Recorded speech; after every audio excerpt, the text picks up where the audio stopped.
Good morning, DBT friends. It's Beth. I'm here in Palm Springs Monday morning, and I wanted to take a few minutes to make a little video for you guys about working on decreasing shame and starting to feel better about ourselves as people.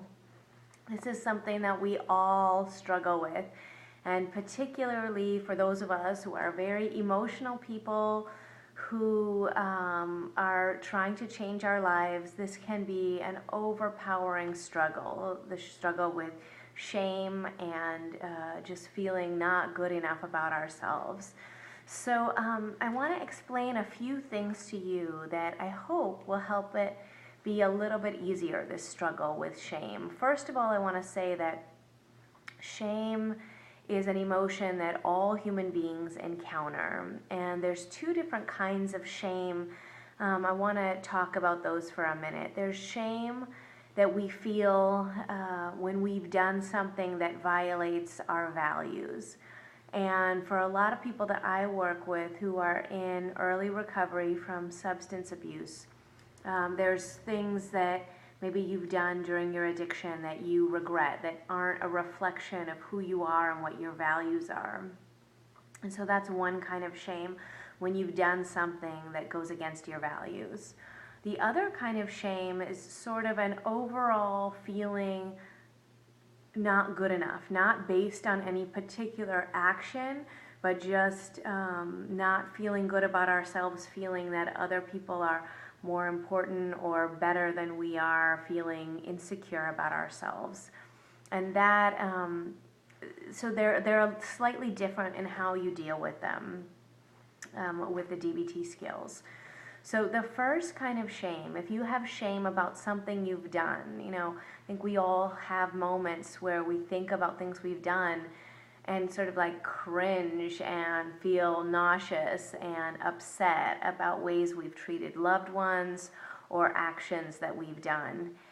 And what I want to say about that is the most important part of this is realizing that our emotions are there inside of us to communicate with us. And when I feel nauseous, when I think about certain things I've said or done in my life, that can be my little bell of mindfulness, reminding me that that goes against my values, that that's not who I am deep down, that in a moment of intense emotion or difficulty, I've just been so overwhelmed by emotion, I've acted impulsively.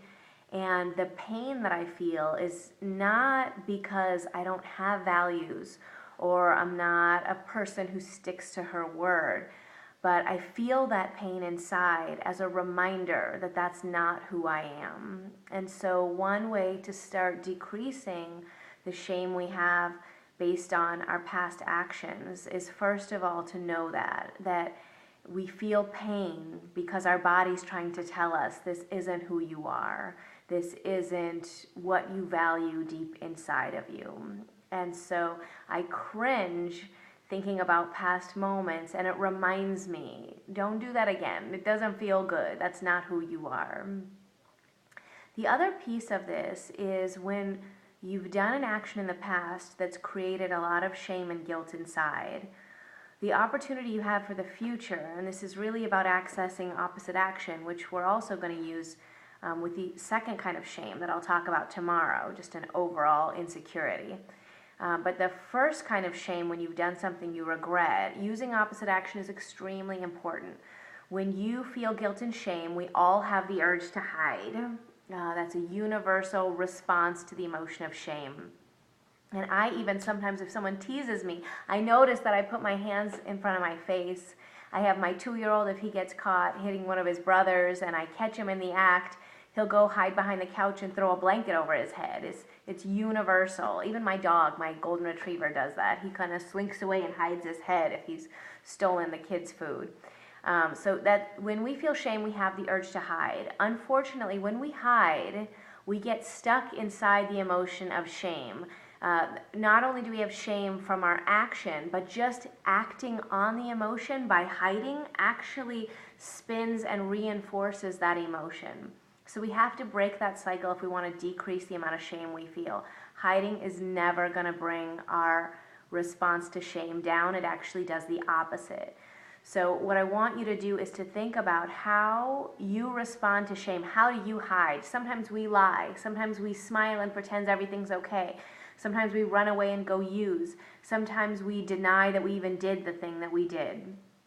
Ask yourself how you hide, and then by using the skill of opposite to emotion action, when you feel like hiding, instead engage. And what I encourage you to do is to engage in exactly the way that would reflect your values. If you feel bad about how you've treated a member of your family, then reach out in kindness to that person. Not apologizing, not going on and on about what you've done wrong. But if you feel that you haven't been loving, you haven't been kind, then in this moment, be loving, be kind. And that, by acting differently, even though you don't feel like it, it will actually decrease your shame. And it's inch by inch moving towards behavior that matches your values. I hope this helps, and tomorrow I'll do another short video talking about the other kind of shame, the kind of shame where we just feel like crap about ourselves, a low self-esteem, and I'll talk about how to utilize some DBT skills for that. If you have any questions, please post them, and I'd be happy to do more of these. Okay, take care. Hope this helps, and I wish you a good day.